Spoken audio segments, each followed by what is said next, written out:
It's not just radio, it's Rockland World Radio. RocklandWorldRadio.com.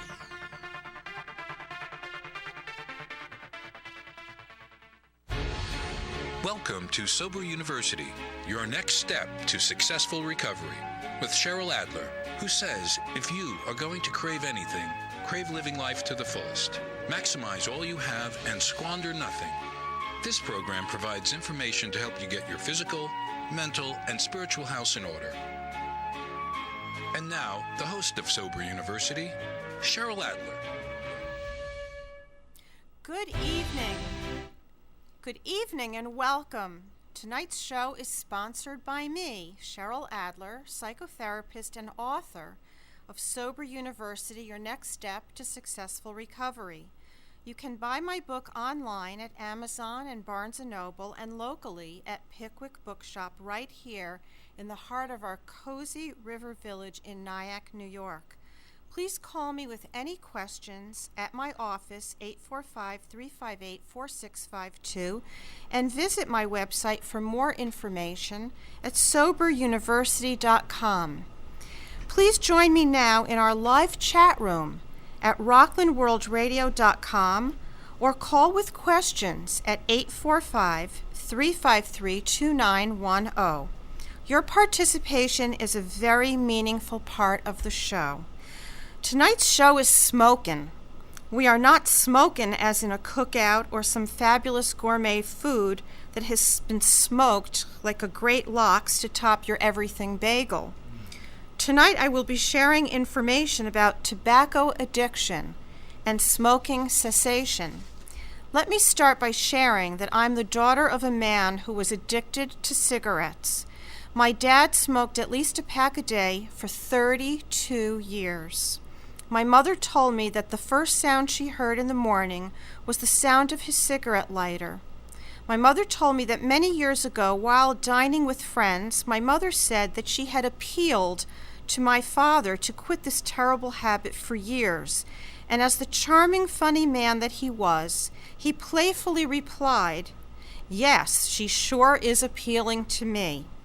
And I'm sure he meant the compliment, and I am also sure that his comment was a deflection from the issue at hand.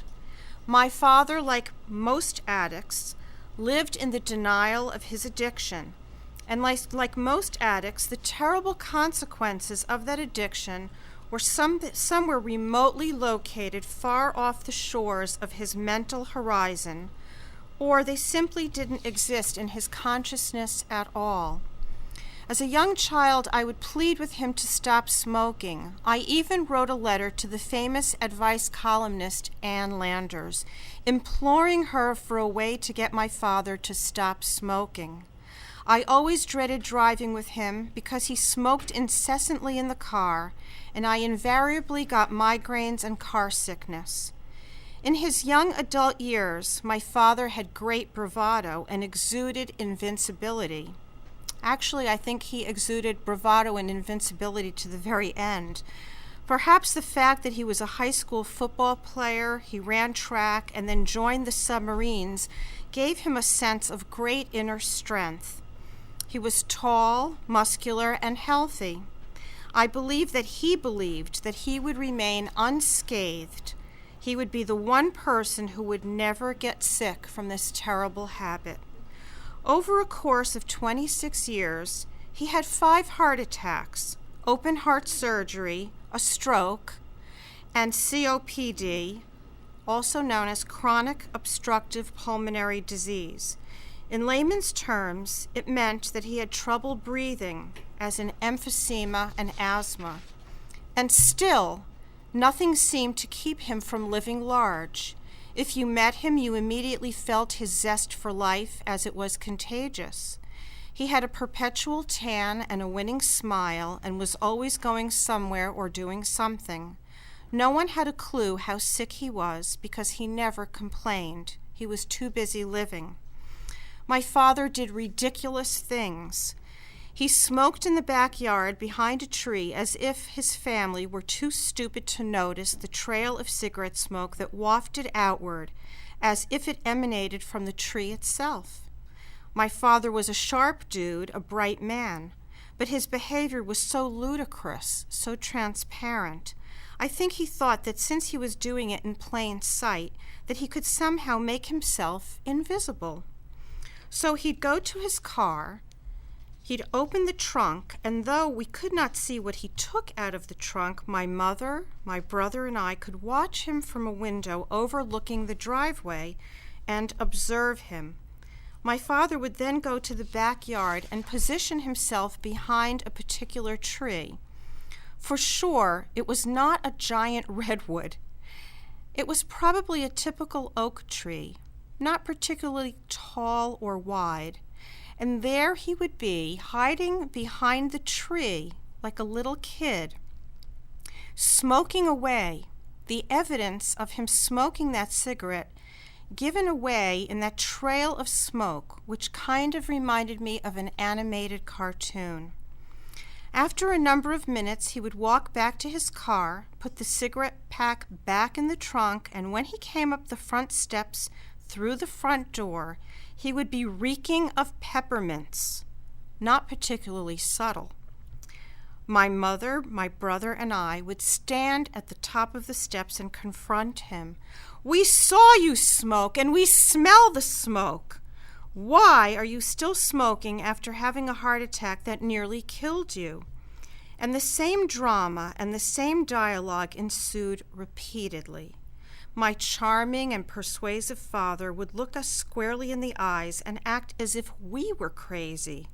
"What are you talking about?" he'd say. "I went to the car to get my mints." He lived in denial and could lie to us with ease. He was going to do whatever it took to maintain the status quo of the pleasure of smoking, no matter the price. And the price was dear. He paid with his life. Eventually, it all caught up to him. He died after being on life support for 12 long, grueling days of congestive heart failure. For over 2.5 decades, he had dodged another bullet, as he would call it.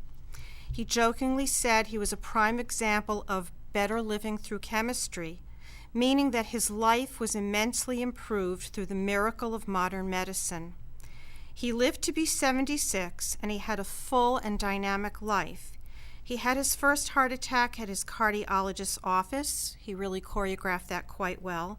When he was 49, and he had numerous surgeries to save his heart, and he continued to live until he was put on life support that could no longer save him at the age of 76. In the interim, he traveled, he enjoyed many friendships, and he had a whirlwind time with my mother. By the time the ravages of smoking finally got his attention, the damage to his body was done. Still, his excellent cooking changed from rich and fatty foods to healthier choices that were quite delicious. He changed from a sedentary adult to an active one, going to the gym regularly, and he lost weight. As my father aged, he admitted that he ruined his life with cigarettes and that he regretted his years of smoking and wished to prevent others from such a fate. But he knew that people hated to be lectured to because he recoiled from that himself. So, how do I share information with you about tobacco addiction and simply share it with you knowing that only you can make the choice to throw those disease-producing, miserable cigarettes, I don't sound too judgmental, do I, into the garbage heap? Of course, you will have so many excuses why you can't give up your habit, but that this habit is your best friend on the earth when all else fails you. But if you can listen to the rest of the show with an open mind, know that when you are ready to stop smoking, there is lasting and effective help available. Of course, you will have to want to stop. Some of you will simply brave the first few days of withdrawal by tossing your cigarettes into the nearest trash and be a temporary bear to live with. So what if you are moody and say things you wish you hadn't? Apologize later. But for now, save your life and applaud yourself for liberating yourself from this tenacious and harmful addiction. I'd like to share some facts with you that I got from the NIDA website. NIDA is capital NIDA, which stands for the National Institute on Drug Abuse. And please feel free to Google this wonderful, informative website yourself. I'd like to share some information that I was able to get from this website, and so I'm using them as my resource tonight. Tobacco use kills 440,000 Americans each year. Nicotine is the delivery system that stimulates the body's adrenal glands and results in the release of adrenaline. This causes a rise in blood pressure, respiration, and heart rate. When inhaled, nicotine enters the blood system and the brain. And for those who don't inhale, as in smoking cigars or pipes, nicotine is absorbed through the mucosal membranes of the mouth and still affects the bloodstream and the brain, but more slowly. In 2007, 70.9 million people 12 years and older used tobacco. That's a pretty staggering number. Fortunately, there is a decline in tobacco use of about 50% since 1965. However, people suffering from bipolar disease, PTSD, which is post-traumatic stress disorder, major depression, use tobacco 2 to 4 times more than the general population. And in schizophrenia, smoking is up at approximately 90%. Economically, $96 billion of the total U.S. health care is related to smoking. Other harmful effects of tobacco: burn care from smoking-related fires, providing perinatal care for pregnant women who smoke and their babies who are born below normal birth weight. Smoking and pregnancy. Approximately 16% of pregnant women smoke, and the carbon monoxide and nicotine may interfere with oxygen to the fetus. Smoking during pregnancy may lead to fetal growth retardation and decreased birth weight. Smoking during pregnancy may be connected with spontaneous abortion and SIDS, which is sudden infant death syndrome. Smoking more than 1 pack a day doubles the risk for the child to become addicted to tobacco as well. Let's also take note of the harmful effects of secondhand smoke. Those who are near smokers may suffer headaches and respiratory problems of their own. There is lost work productivity due to illness, and that tallies at $97 billion per year. That is staggering. Tobacco affects nearly all organs of the body. Nicotine is the substance one becomes addicted to via the cigarette, the cigar, or the pipe.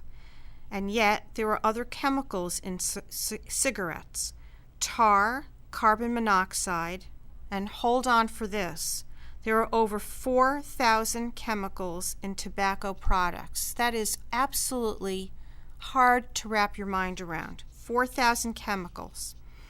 There are also smokeless tobacco products such as snuff and chewing tobacco. The technologies of neuroscience allow access to view changes in the smoker's brain that reveal changes in brain function. And let's not forget the genetic predisposition for tobacco addiction and the ability to predict outcomes for various treatments based on the information that researchers are gathering. I'm very happy to say that I am blessed not to have to struggle with this particular addiction. More than 85% of people who attempt to quit smoking on their own relapse within a week. So that tells you just how tenacious nicotine addiction is. Nicotine triggers a brain chemistry response in that it releases a powerful pleasure chemical in the brain that is connected to all addictions, and this chemical is called dopamine. And although addiction triggers many other pleasure chemicals, dopamine is considered to be the key chemical. The release of dopamine is a key brain chemical in all addictive processes, as I've just said. Withdrawal from nicotine includes mood changes, irritability, cravings, depression, anxiety, increased appetite, and broken sleep. Smoking can be ritualistic. I'm sure if you're a smoker, you can really think about when it is that you smoke and what triggers you to smoke in terms of any of the following, and maybe very specific to your own needs, your own lifestyle, your own personality. Some of these include smoking after a meal, coping with stress, boredom, habit, doing something with your hands, such as while you're driving, pairing smoking up with coffee, alcohol, and sex. Because you are addicted to tobacco, you don't need a reason beyond the decreased level of nicotine in your bloodstream, and you need to avoid the uncomfortable, edgy feelings of being without nicotine. Thus, you remain hooked into this very tenacious smoking cycle. Here's some help for you.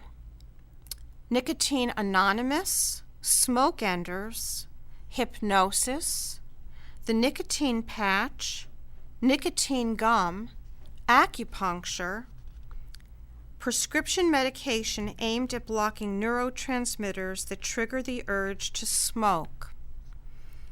80% of alcoholics smoke regularly. That's really an outrageous statistic. 80% of alcoholics smoke regularly. Smoking and adolescence. Now, that's a very sensitive topic because we're looking at our youth and peer pressure and what everybody else is doing around you. And if you get hooked on smoking when you're a teenager, you've got a long road ahead of you because it is so addictive and so dangerous.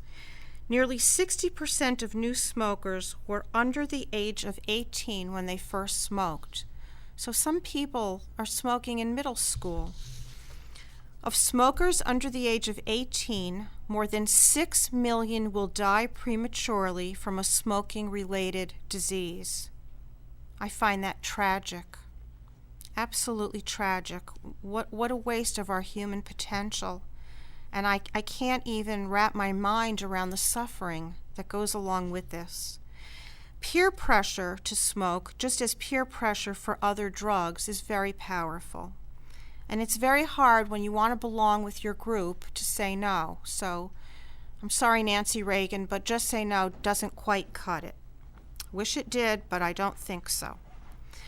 Women were more concerned with weight gain than men when it comes to quitting smoking.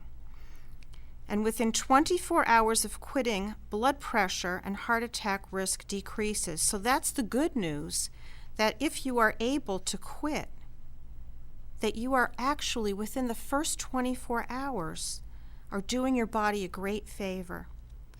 Long-term cessation reduces the risk of stroke, lung cancers, and heart disease. The fact that tobacco is legal and so accessible doesn't make it any easier to quit. You sure don't have to find a drug dealer to get your cigarettes.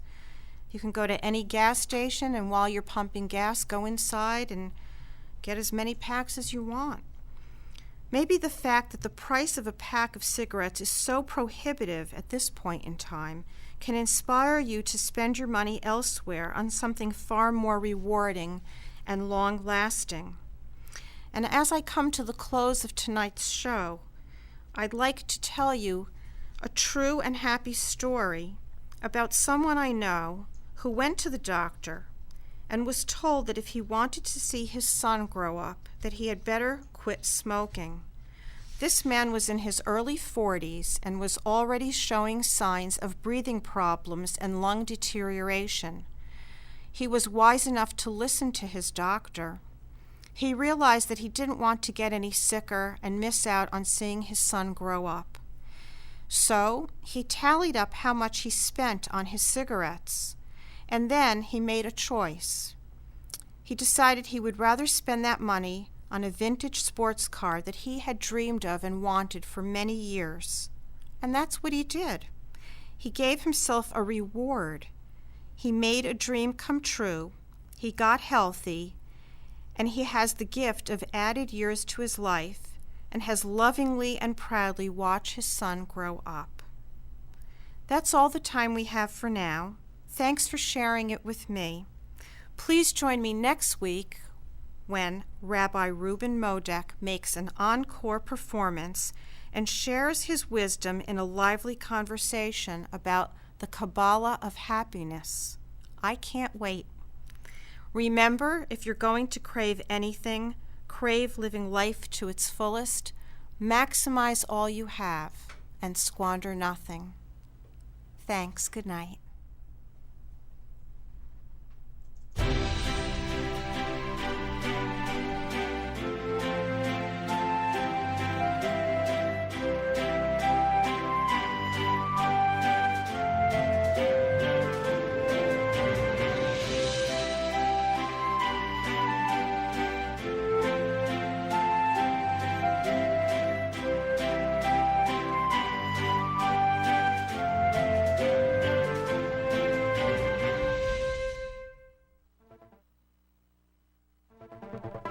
It's not just radio, it's Rockland World Radio. RocklandWorldRadio.com